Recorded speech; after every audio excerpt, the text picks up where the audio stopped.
CouchPotatoGM.com, that's the website. Couch Potato General Manager, the YouTube channel.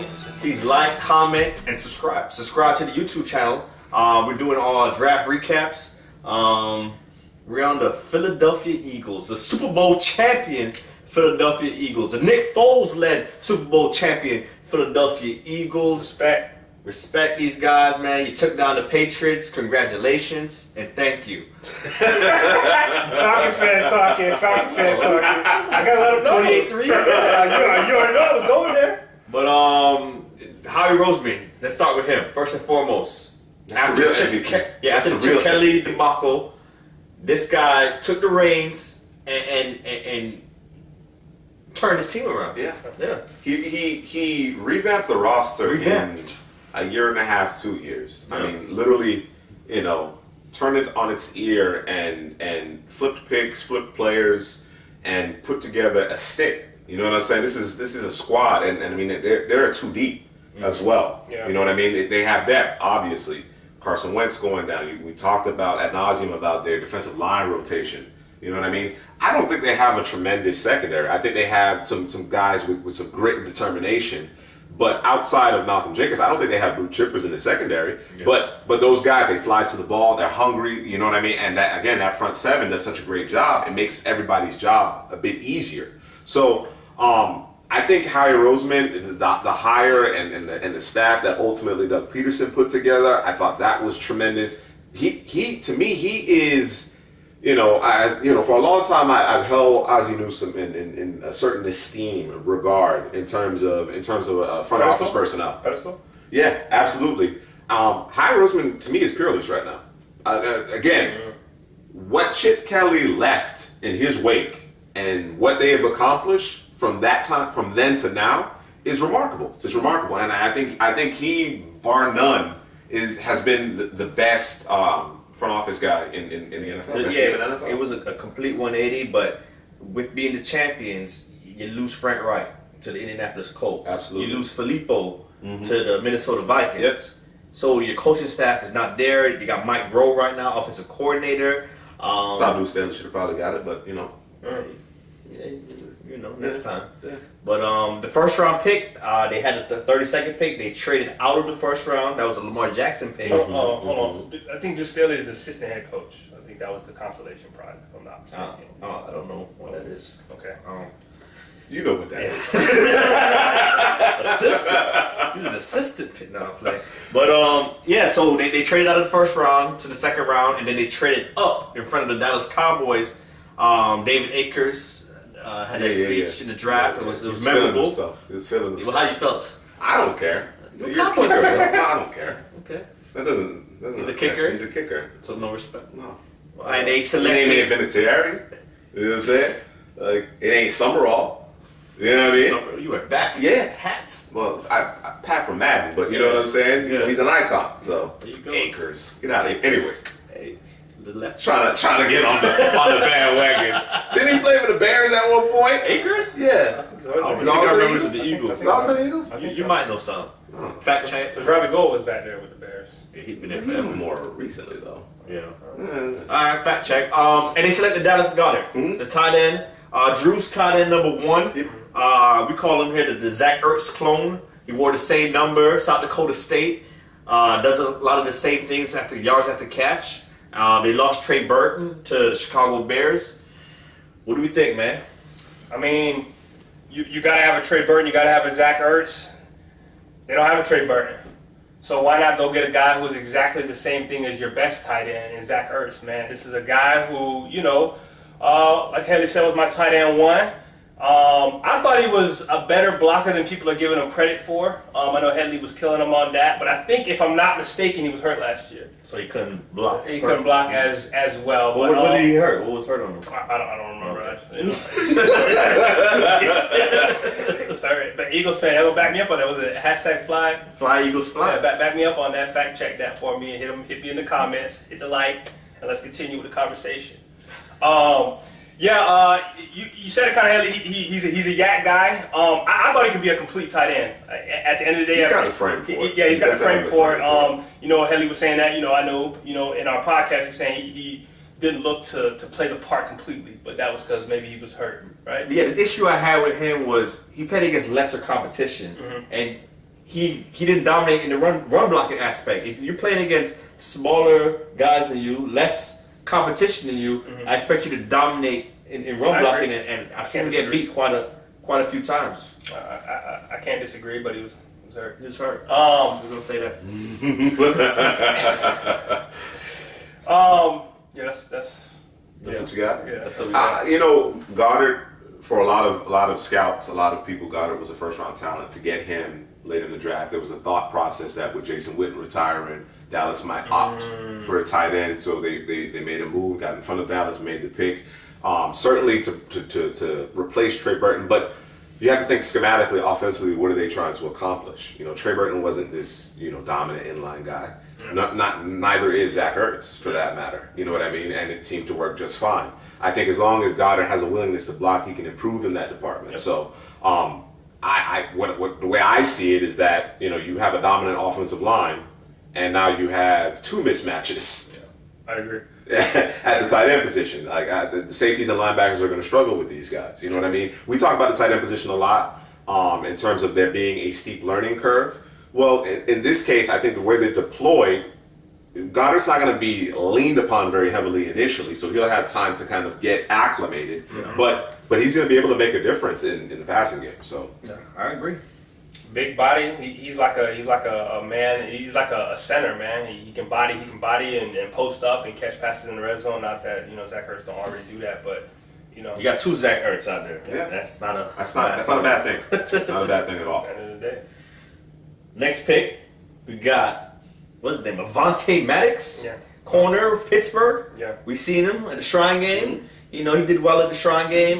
He's a littler guy, smaller guy, but he's feisty. He competes. He competes, and he ran well. I don't know if it was a combine or his pro day, but I think it was sub 4.4. Yeah. So, you know, to me, he kind of matches what the Eagles have with the Darbys of the world, with the Jalen Mills. You know, Bro, you're in my notes, bro. Why are you in my notes? Am I in your notes? You're in my notes, bro. I mean, not step on your notes there. I didn't see the notes. I'm just saying, bro. X-ray vision, go ahead. He fits the bill. I think he does he's really good when his eyes are on the quarterback. There's some instincts there. I think it's a solid pick.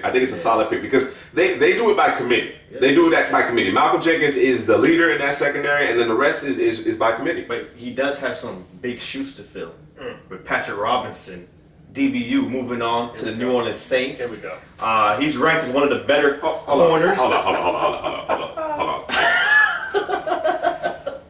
Didn't the Saints draft Patrick Robinson? Yeah, he's back. He's back to New Orleans. And then he was terrible. Yeah. He was terrible. After that, though, And then what happened? I think he went to San Diego, played well over there. He did. And then played really good last year for the Philadelphia Eagles. Yeah, probably because of the better pass rush. Maybe. Yeah. But he That might have something to do with it. he does have some shoes to fill. Okay. All right, fair enough. So we thinking Maddox is a slot guy, right? He will probably get regulated there, but then again, you know, if you're able to play a cover two, you know what I'm saying? Yeah. You know, he can play on the outside if you're playing a cover two. I don't think you want Maddox matched up against the opposition's one in you know, a man-to-man press type of situation. I don't think that's how they're going to deploy. That's not their defense. That's not how they approach things. You know what I mean? They play a lot of zone on the back end, and they just come after you with waves of pass rushes. Yeah, waves. Like when I turned on the film, the number one thing that I saw was he's got great closing speed. He does. Like it's within an instant, man, and it's a beautiful thing to watch, man. He's a good player. Yeah, matched up, like you said, matched up with that pass rush, with that closing speed. Yeah. It's Turnovers. Those turnovers. Yeah. And they also have Sidney Jones coming back too. So like I said, and I expect, you know, those guys to be heavily involved on special teams. It truly is a committee approach, and I don't say that to disparage any of the defensive backs. It's just that, all right, you know, if Jalen Mills is covering a guy 50 yards down the field, he could come off the field the next play. And you enter a guy, and you're not losing very much. No, you're not. You know what I mean? Nope. So, you know, it's a good problem to have. Ronald Darby, I think he's in the last year of his contract, so they could potentially move on because he's probably going to want big money. So. Yeah. Next pick, I think fourth round they selected Josh Sweat, Florida State edge rusher. This guy, That's your guy? he has immeasurables. Yeah. He's big. He was a. Why are you looking at me? Sparky, boy. I'm gonna talk him up. No. I thought Nandi was the best player on that Florida State defensive line. I think Josh Sweat, like you said, left some meat on the bone. That's a term we use often. He was a big time recruit, and he just never really lived up to that hype. What I seen on tape was a lack of technique. Also, he always seems to be the last guy off the ball. It's like he doesn't get a good jump on the ball. The instinct's not there. He's the opposite of Derek Barnett, another guy that you have on the team that could get off to the pass rush pretty quick. So, but all that said, he's going into a situation with a lot of great pass rushers that could teach him. Give him the little nuances, things to look for, so he can actually get off, snap on time. Wasn't he injured a lot? Yes.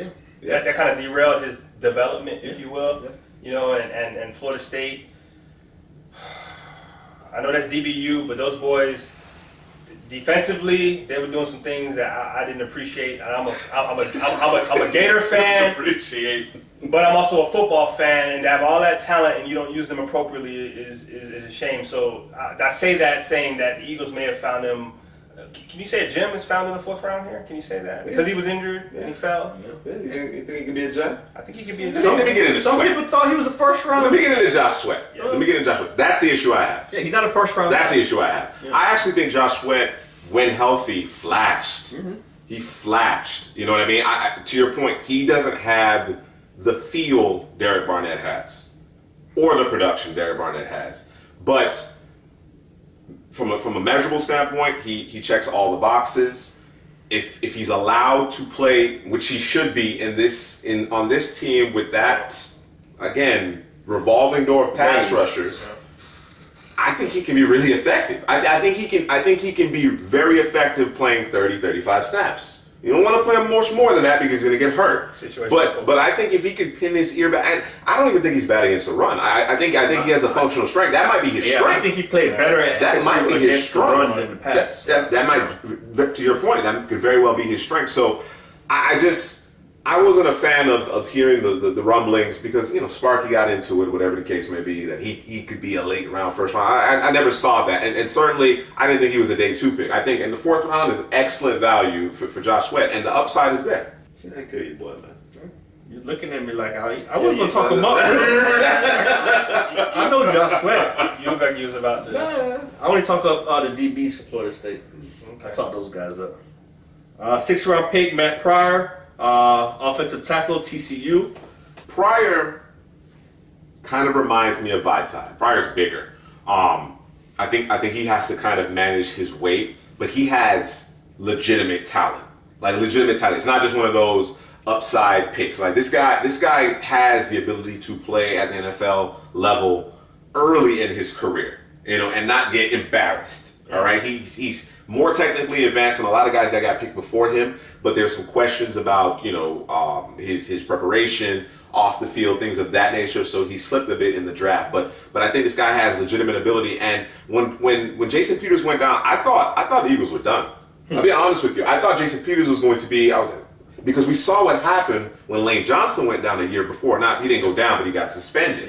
And the Eagles really just fell apart without Lane Johnson. So I was thinking, you know, the same thing's going to happen. But Vitae came in and he played well. And the thing about Pryor is that he has some position flexibility. He can play inside as well. Yeah. So a guy who from a technique standpoint is probably better than a lot of guys that got picked ahead of him. With the ability with the versatility to play multiple positions along the offensive line on an already very impressive offensive line, that's fool's goal at that point in the draft. Yeah, you setting that guy up to succeed. Yeah, you know? I think that's a really underrated pick for the Eagles. They didn't have a huge draft class, not very many picks, but I really like that selection. They went back to the well, offensive line again. Australian, Jordan Mailata. So interesting. Mailata? I think so. I like it. I like Mailata. Let's go with that. We like that. Sounds good. Interestingly enough, coming back from the draft in Dallas, he was on our flight. Okay. He was on our flight, and he's been training for the last 6-7 years or so at the IMG Academy in Bradenton, Florida. Mm-hmm. Bradenton, Florida. Bradenton, yeah.